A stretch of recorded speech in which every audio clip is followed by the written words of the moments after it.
Ma'am Ponciana, magandang hapon. Hello po, good afternoon, sir. Ang aming pong taus-pusong pakikiramay po, Ma'am Ponciana. Opo. Ma'am, pwede may kwento niyo po sa amin ito nangyari po kay Sir Jasper. Humingi po kasi ako ng tulong na mabigyan ng hustisya yung asawa ko kasi pinatay yung asawa ko nung 23 ng madaling araw po. Pwede ho bang makakwento niyo po sa amin paano po yung ikinamatay po ni Mr. Kasi pagpunta namin doon nung ika-25 ng August, sabi ng katiwala niya doon ni Mario Huaton po, pinatay daw siya ng alas 2 ng madaling araw. So, saan po natagpuan yung bangkay ni Mr. Ma'am? Sa second floor ng under construction building po. Okay. Opo. Bakit po siya nandoon? Kasi sabi ng niya, gusto daw niya doon kasi mahangin daw matulog. Wala siyang kasama doon nung nangyari siya doon. Pero may kasama naman dapat siya yun.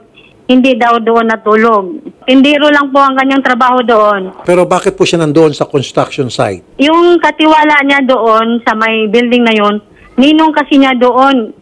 Kaya nagtiwala naman ako doon siya matulog eh. Okay. Tapos ganun pala ang mangyari, pinatay siya doon. Parang naman, parang baboy.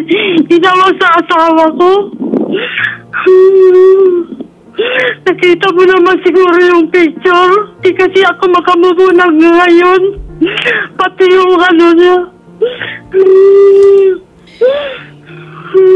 Okay. Wala ho bang CCTV doon po sa lugar? Wala daw. Wala naman sabi na nakapunta ko doon. Yung katabi ng tindahan, hindi naman nagbigay ng CCTV. Pero dapat yung kapag may taong pumasok niba, dapat yung ninong niya nakakaalam kasi siya ang nagbubukas ng pinto doon. Okay. Bakit ayaw niyang magsalita sa akin? Ma-describe ko lang po yung crime scene.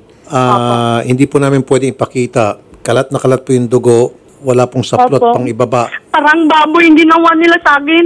At yung pong ari niya pinutol at isinubo po sa kanyang bibig. So, lumilito po dito yung gumawa sa kanya, mukhang matindi ang galit. Meron ho ba siyang nababanggit sa inyo ng mga kagalit niya po? Wala namang sinabing nagagalit yung kasamaan daw. Tapos nagtatanong ako doon sabi ng cashier nila doon, yung kasamaan, mabait naman daw yung asawa ko.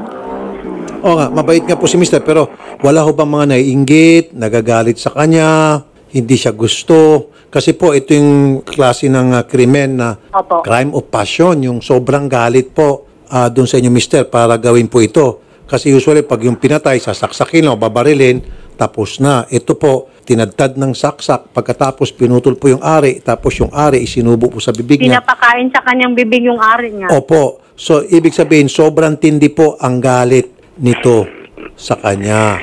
Yung pong katiwala, di ba ninong niya po yun? Opo, ninong niya po rin. Anong pangalan po nung ninong? Mario Huaton po. Mario Huaton. Nakausap niyo na po si Mario Huaton? Opo. Ano po sabi ni Mario Huaton? Hihintayin daw yung result sa suko. Si Mario Huaton po, wala po doon sa building na dapat nandun po siya. Nandun po siya ngayon. Kahit nung nangyari doon, nandun siya. Okay, so siya ang nagbabantay doon. Nung nangyari yung krimen at andun si Huaton, so wala po siyang nakita? Wala daw. Sabi niya, hindi daw niya alam yung nangyayari po, sir. Tapos wala daw, hindi niya alam kung mayroon bang taong pumasok. Mr. Mario Huaton, magandang hapon po. Hello po. Sorry sir, ganitong oras busy ako sir, break time sir eh. Tawag ka na mamaya mga 3:30. Okay, sige. Wow, medyo meron akong naamoy dito na masangsang. Sir, kakausapin na sana kita sir kung papayag ka. Ay, sir. Sige. Si Rafi Tulfo po ito sir, may kinalaman po doon sa kay Jasper. Opo sir. Opo. Okay, gusto ko lang po ma-describe ulit tinanggal po yung dalawang mata niya, pinutol yung kanyang ari at isinubo po sa bibig. Ganun po ka-brutal. Now sir, nung time na mangyari yung krimen, nandun po kayo sa site, tama? Sa gabi lang sir, dito kami sa site sir. Pero nung pangyayari na, nung binali siya, di namin nakita sir dahil tulog naman kami. Kaya nga po, tulog nga po kayo. Pero kahit papaano sir, meron kayo marinig ng mga kaluskos, o ungol, o sigaw, o paghingi ng tulong. Kasi po, sobrang pagka-brutal po yung paggagawa sa kanya. Ukitin yung mata, putulin yung ari. Wala man lang kayo narinig na sigaw? O yung commotion? Sir, wala. Siyempre sir, lalaban kahit na siguro sino pag ginawa ng ganito. Lalaban siya, hindi naman niya papabayaan lang na gagawin siya ang agad-agad. So wala ho kayong napansin at saka nasa second floor po itong si Jasper nung siya po'y patayin, di po ba? Opo, sir. Distansya sa lugar namin, sir. Gaano ba kalaki po itong construction site? Mga 15 meters by 17 meters. Okay. Tapos dito siya sa kabilang building. So dalawang building po ito. Oh, dito kasi siya natutulog sir sa dating kusina ng dating restaurant. Ngayon, dito sa bandang second floor sa ibabaw ng Rose Pharmacy. Okay. Tapos, dito sa bandang, dito sa bandang construction site namin, sir, hindi gaano marinig kung ano ang kaluskos doon, sir, sa taas kasi na doon sa bandang second floor. Tapos kami, natutulog lang dito sa bandang basement, sa first floor. Okay. Kayo po ininong niya, ano po, sir? Tama? Opo, sir. Wala ba mga CCTV po dyan sa area? Dito sa kapitbahay, sir, mayaon, pero kaso lang is, wakay daw, sira daw. Sira daw. Dati po hindi sira. Ngayon sira po. Nung mangyaring krimen, ganun po. Ganun po ba? Hindi ko alam, sir. Hindi ko alam yan, sir. Kasi nung bago lang kasi ko dito, nung nilipat na kasi ako sa isang site. So sino po nagsabing sira? Yung po mismong mayari nung CCTV na kapitbahay o yung mga pulis? Yung sir, yung kapitbahay, sir, sabi sira daw, pero hindi naman na-check din sa Opo. So yung pong CCTV doon po sa bahay na yon, yung po sana ay makakapagbigay linaw at malalaman po, nakatutok pa ho ba yun o nakatutok doon po sa crime scene o malalaman kung sino pong pupunta doon sa building na mangyaring krimen? Siguro, sir, kung kayo ang maghingi ng diyan, sir, permission, aywan ko lang. Pero kung ang mga pulis din hindi naman sila talaga nila sir, hindi naman pinipirsa nila buksan Sige po, darating po tayo dyan. Siguro po, idadaan po sa korte kung kailangan po ng court order para po siguro mag-cooperate yung pong mayari ng CCTV. Sa ngayon po, hindi natin pwedeng pilitin. Lalo na po, yan po private. Ano po? Ang tanong ko lamang po, wala ba kayo nababalitaan na yung inyo pong inaanak ay meron pong kalaban o kagalit o nainggit sa kanya? Sa ilang buwan namin pagsasama dito, sir, wala. Talagang wala namang bisyo yung bata, sir aywan ko lang doon sa site sa tinatrabahoan niya na kasi nakabukod yung meat shop, sir dito sa restaurant. Okay. Wala ba kayo nababalitaan na girlfriend? May naging karelasyon po siya? Kaya ewan ko na sa private na buhay niya, sir. Pero sa pagkwentuhan namin dito, wala naman. Wala naman kasi kami walang dalawa dito mag-usap-usap dito sa may gate habang hindi pa kami natutulog. Bakit siya sir natutulog sa malayo at hindi po malapit sa inyo para at least magkatabi kayo at para mabantayan niyo isa't isa?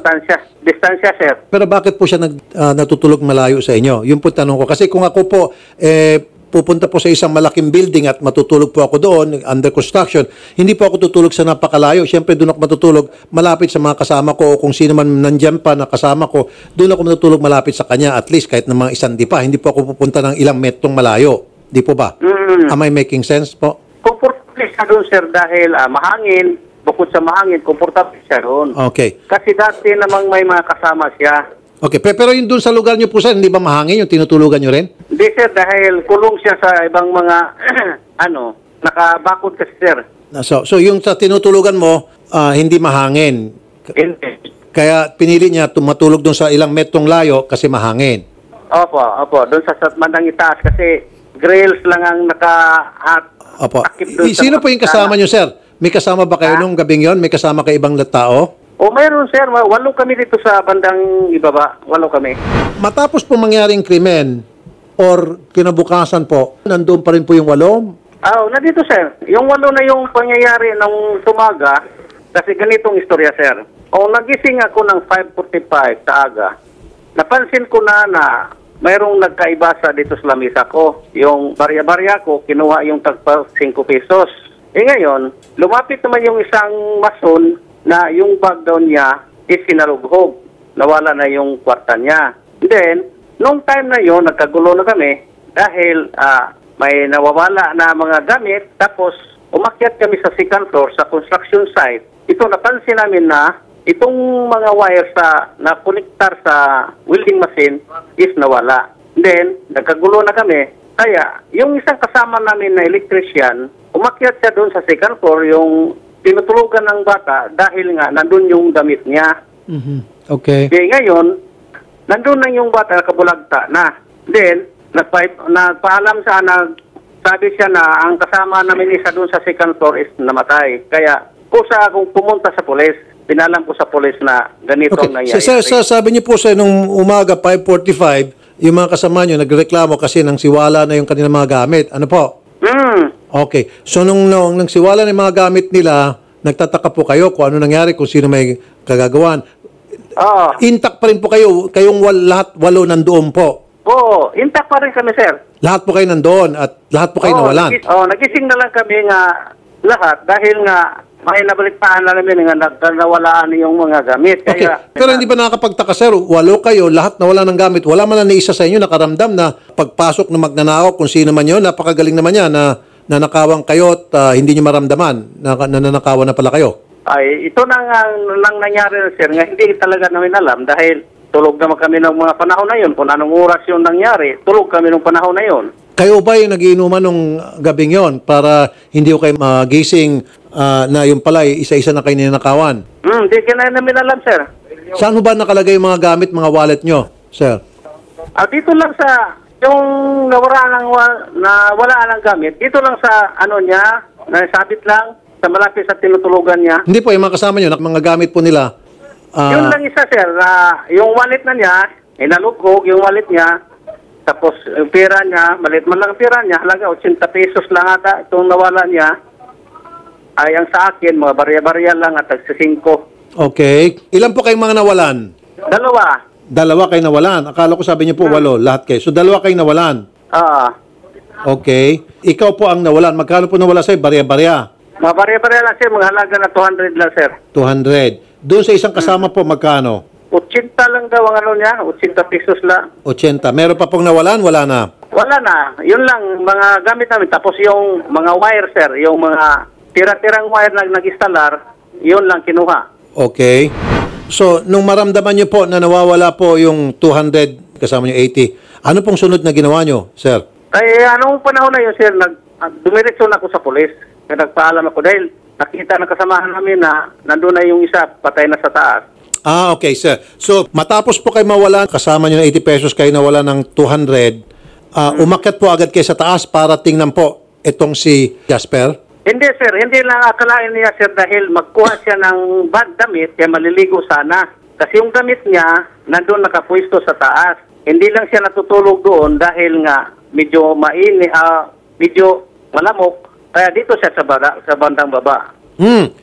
Okay. Dito doon po pala sa taas, presko pero malamok. Oo po. Dito sa baba, mainit pero okay. Walang lamok. Okay lang din dahil maluwag naman ang site. Kaya okay lang sige. dahil... So sir, nung mawalan po kayo ng pera, ang ginawa niyo po, itong isang kasama mo aakyat kasi kukunin na po yung kanyang damit. Para maligo. Oo po. 5:45 ng umaga. Oo. Okay. At doon nakita niya patay na yung kanyang kasama. Oo. Bukod sa patay na itong si Jasper, ano pong napansin ng inyong kasama? Kayo po, umakyat din, 2 kayo. Ako, sir, dumiretso na ako sa pulis.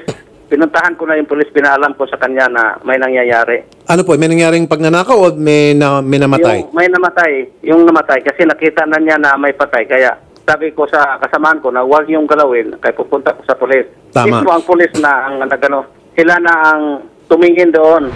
Anong panahon na yun? May investigator, sir.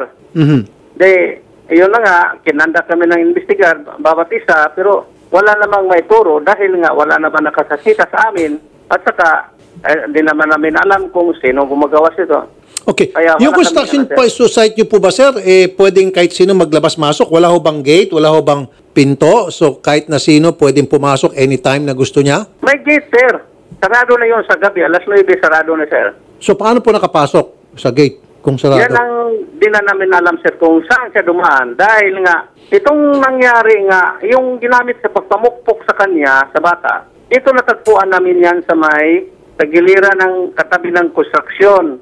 Tapos, doon iniwan niya yung gamit niya nung ginamit sa pagpamukpok. Tapos, yung isang kable sa welding machine, dito rin nahulog sa bandang ibaba, malapit sa generator, nasa kapit building namin. Kasi may posibilidad na dito dumaan dahil may baitang dyan sa fire exit. Palagi ba natutulog dyan si Jasper bago siya mamatay? Oo, sir. At tuwing siya po natutulog dyan noon, ganon din po ba siya po humihiwalay at doon siya pumapwesto sa second floor? Opo, sir. Opo. At hindi siya palagi sumasabay sa inyo. Hindi siya sumasabay sa amin at tumayang tunay tutulugan niya sa taas. Ayun na po talagang pinakapwesto niya noon pa. Opo. Okay. So, nung araw na yon, yun lang po yung insidente na nagkaroon po ng nakawan bago siya mamatay. Siguro sir, dahil nga napansin na lang namin na mayroong nakawan, kaya naalarma na kami. Kaya hindi namin alam pala, mayroon na palang kasama namin na nadali na. May pera po ba siya noon, mga oras na yon, time na yon? Pera siya? Wala, shit. Bago lang padala niya doon. Nagpadala sa misis niya. Bago lang nagpadala. So wala po siyang pera? Wala. Cellphone lang kinuha. Cellphone lang? Oo, dalawang cellphone niya.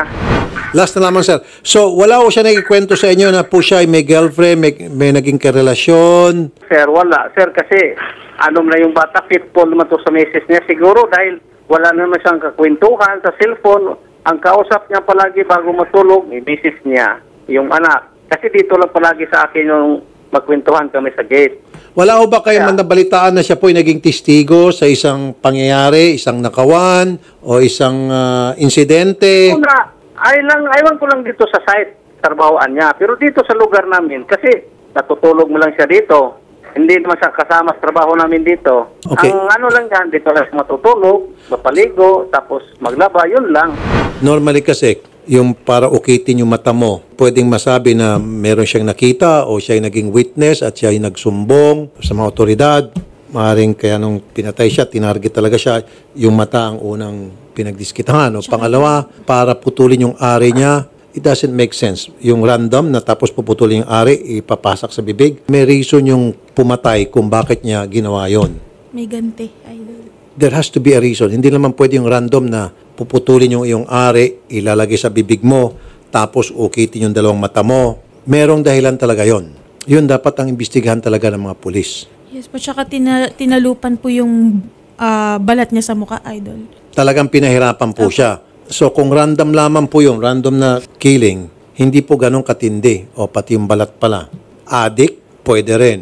Talagang pinagtripan siya, pwede rin. Pero kung alisin mo muna yung addict, yung ginawa yon, talagang sobra, may dahilan. Kahit pa sabihin natin addict, di ba? Maliban na lang kung ito yung tinatawag natin na serial killer, na sana wag naman po pagdasal natin na meron ng mga ganitong klaseng krimen na nangyari dyan sa lugar.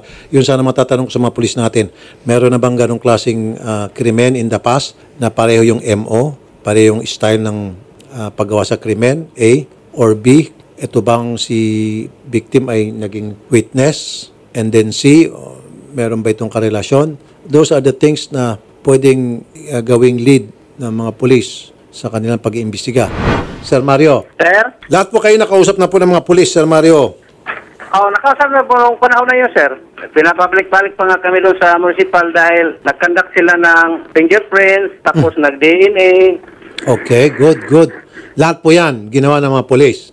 Oo po. Okay, good. At kayo po ay naging cooperative. Nag-cooperate kami sa kung anong request ng mga pulis. Opo, sir. Very good po yan. Good news yan para sa amin. Salamat po, Sir Mario. That's all. Sir Mario, sobrang thank you po sa inyong pagtanggap. Maraming salamat. Mabuhay po kayo, Sir Mario. Wala na po naman, sir. Sige. Opo, sir. Ma'am Ponciana. Hello po. May tatanong po ako. Sige, Pwede ma'am. po isama pag-interview yung kasama niya sa gabi pagtulog? Yung walo na po, Alvin. walo po yung lahat at lahat daw po ay nakausap na ng pulis, kinuha po ng fingerprint. Pero kayo po ma'am, meron kayo pinagdududahan? Hindi kasi kasama yun sa fingerprint yung kasama niya pagtulog si Alvin Salinas Siya Alvin. yung nagsumbong ng kapatid ko dyan sa Manila na yung bayaw ko daw gipatay. Tapos sabi ni nung Mario, 6 p.m. ng madaling araw, 6 p.m. Yung electrician ang unang nakakita. Tapos si Alvin pala ang unang nakakita. 5 p.m. pala tumawag na doon sa kapatid ko. Nagsisinungaling yan si Ninong Mario. So may kasama po pala matulog. Sabi ni Mario, wala raw po. May kasama dapat yan matulog yung kasawa ko doon. Tapos yung gabi na yun, iwan ko bakit ayaw nang nagtabi doon si Alvin. Aha. Parang may nagsabi sa kanya na Okay. nung binudahan ko talaga. Kaya nga po, ma'am, matanong ko lang ma'am, pasensya na ha. Pasensya na sa mga Opo, tanong ko opo. ma'am. Tutulong na po ako sa pag-imbestiga. Kasama niya yun sa gabi matulog Opo. si Alvin Salinas. Opo, ma'am, ang tanong ko lang, meron bang naging karelasyon po? Pasensya na po ma'am talaga. May Opo, naging karelasyon po ba si Sir bago sa mamatay? Mayroon ka bang nahuli sa kanya? o nabalitaan? Wala naman po, sir eh. Wala po kayo talagang, whether lalaki man o babae na naging karelasyon niya, wala? Baka ginagawaan nila yun ng istorya. Hindi, ma'am, walang kinalaman po sa ginawang istorya. Ang sa akin po, ma'am, yung kasi yung pinutol yung kanyang ari at pinasak po sa kanyang bibig, tapos yung mata niya ay ginawa inukit. nila. Ma'am, huwag kayo matakot. Total, ano lang po to, yung tumutulong kami sa pag-imbestiga. Kung tingnan namin kung meron po kayo mga tulong sa pamagitan ng mga pagtatanong ko po.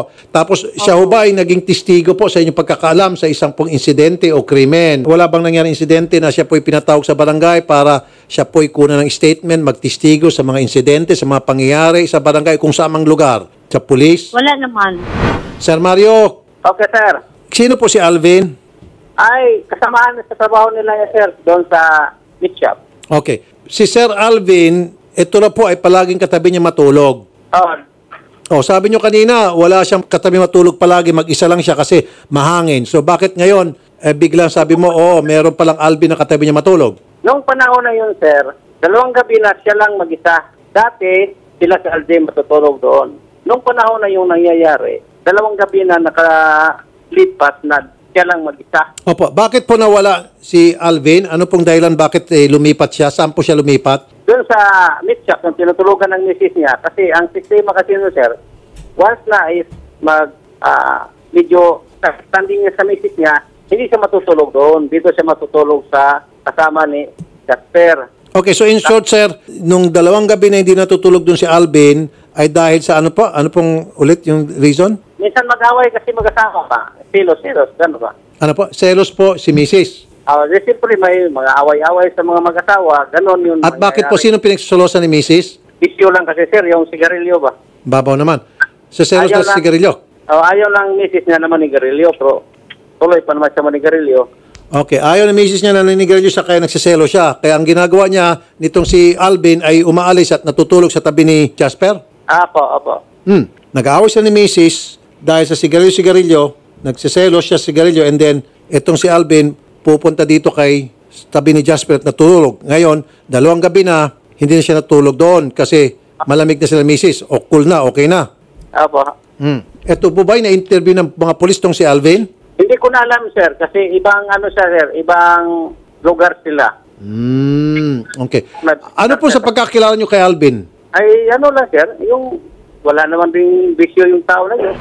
At least something to go by. Primary, siguro, person of interest is Alvin, na pwedeng they must go deeper, investigate Alvin. At sabi ni Sir Mario, hindi siya sure kung na-interview. Lahat po kayong 8 na-interview, pero lang po itong si Alvin. Tama, sir? Pa. Okay, sige po. Ma'am Ponciana, Opo.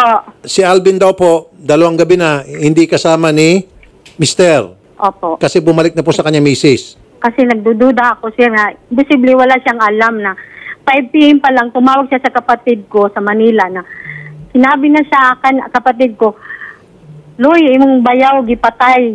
Imposible wala siyang alam na kasama siya matulog. 5 p.m. ba o 5 a.m.? 5 a.m. Madilim pa. Si Alvin ay tumawag. Oo, sa kapatid ko. Kapitbahay namin yan. Dito Okay. sa Bohol. Hindi tumutugma itong sinasabi ni Sir Mario. So, 5 a.m. po, si Alvin tumawag sa kapatid mo sa Manila at sinabi patay na si Jasper. Patay ko yung bayaw ko, sabi niya. Oh, paano niya nalaman samantalang wala naman siya doon? Sir Mario? Hello, sir. Okay. Sabi niyo po, nung gabing mangyari yung krimen, mag-isa lang po si Sir Jasper, tama? Apo.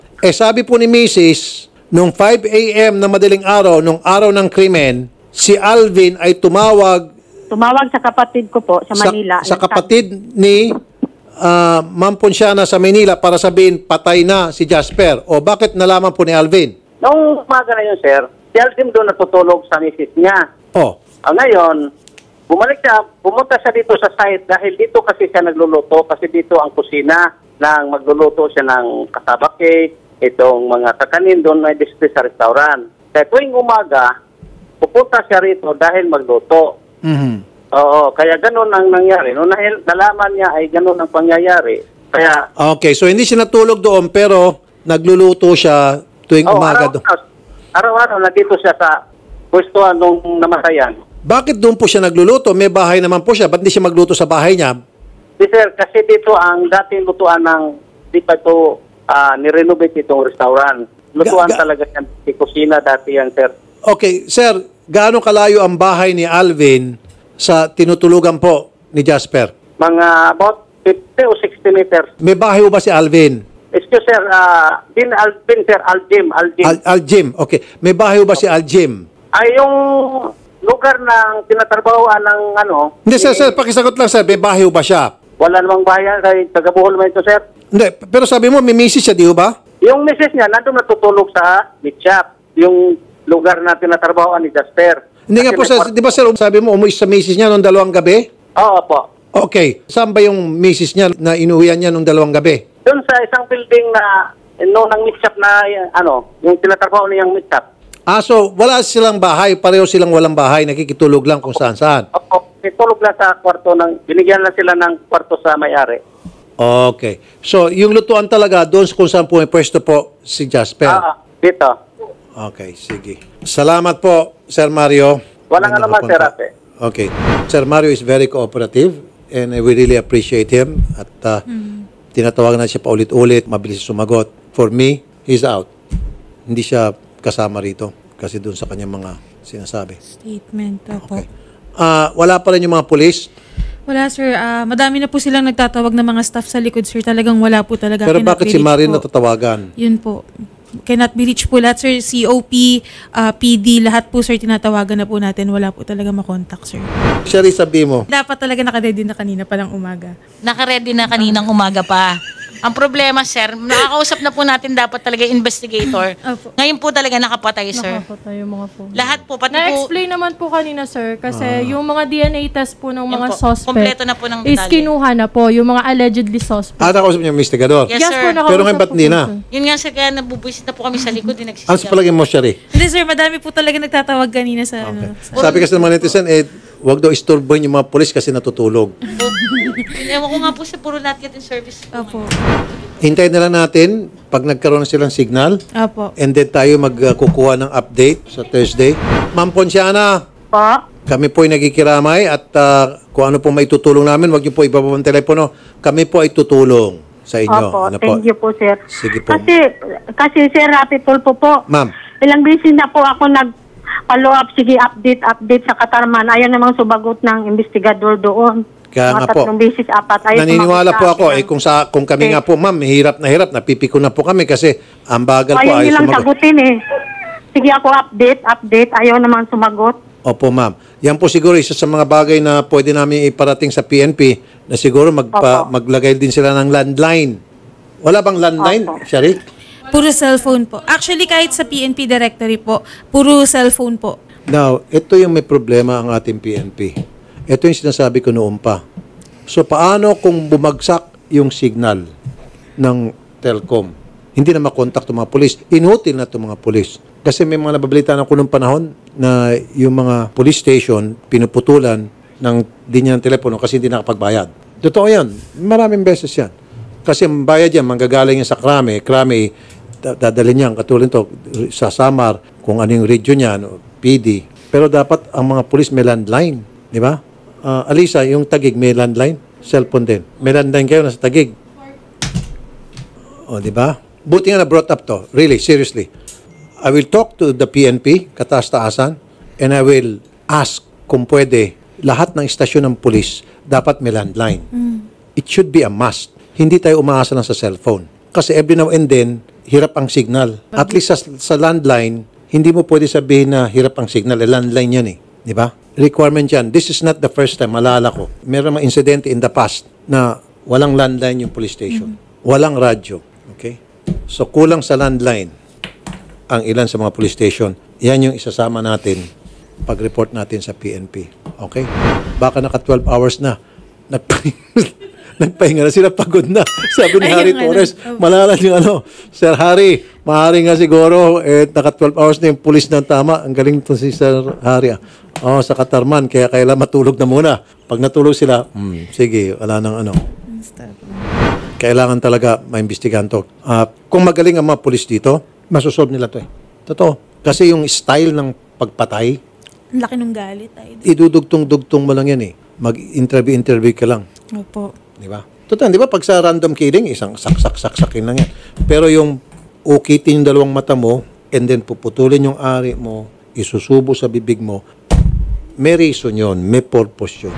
Tawagan nyo yung Kamkrame kasi hindi lang pa pala yung Katarman Samar ang walang landline, kundi maging di sa Quezon City. Napakarami pong police station na wala pong landline. And that's very important kasi pag hindi po makontak sa cellphone yung mga police na gusto natin makausap or kung for whatever reason we need to contact or yung mga taong bayan gusto makontak yung mga police sa kung anumang unit, whether investigation, whether traffic. Kasi ang nangyari po sa amin ngayon, puro landline, puro cellphone ang tinatawagan namin eh. Hindi na kami tumatawag sa landline because of the cellphones, napapabayaan ng landline. Dapat may landline para kung hindi matawagan sa cellphone, matatawagan sa landline. Dapat requirement yan. Bakit wala? So parating natin sa PNP, kailangan bawat police station may landline. Para kapag hindi makontak sa cellphone, cannot be reached, hindi pwede magpalusot. Sabihin ng mga police, wala kasi kaming signal. Kaya gusto namin tumawag, gumawa ng follow-up sa kung ano paman, o tayo tatawag sa kanila para mag-follow up. Ang gagawin lang reason nila, walang signal. Kaya papatay na yung cellphone, lusot na sila sa kanilang trabaho. Pero kung may landline, tatawagan natin yung landline at may sasagot. Major General Benjamin Santos, Deputy Chief for Operation. Yun. General Santos, magandang hapon po, sir. Magandang hapon po, Senator Rapi. Sir, meron lang po kayo lalapit sana sa inyo, sir, kasi ito lately, na babalitaan nga po namin sunod-sunod na meron po rin pala mga police station na wala pong landline. Baka pwede pong, yun po, paglaanan niyo po ng budget. Kung kinakailangan po, ako po itutulong sa Senado na para madagdagan yung budget para magkaroon po ng landline ang mga police stations natin sa buong kapuluan. Meron po tayong mga contact numbers po ng lahat ng police station po natin. Sige, sir, off-air, tatawagan po namin kayo, sir. Salamat po, Major General Benjamin Santos. Mabuhay po kayo, sir. God bless po. Thank you po, thank you po. Okay.